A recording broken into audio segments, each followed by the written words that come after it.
Hey guys, this is my bike check and my name is Gabe. So I have some Marico painted bars, 8.2 rise, and attached to that is some ODI long neck super soft grips with a Marico top load stem and a Haro midway frame with an LZBMX sticker and a Narbear sticker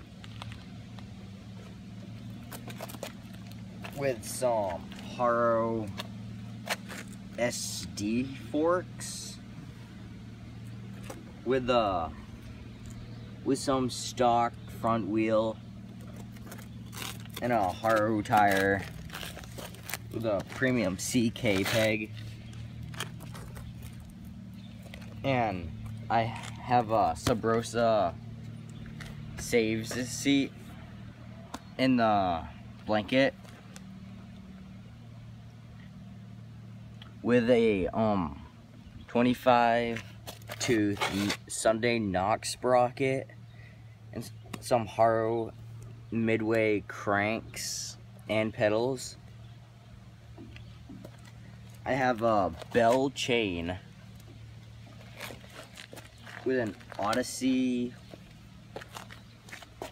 back tire and an Alienation free coaster with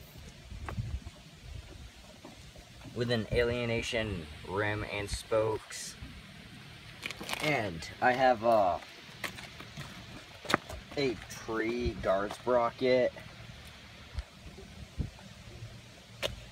and that's my bike check, and it's time to throw my bike in the water. Really, nigga?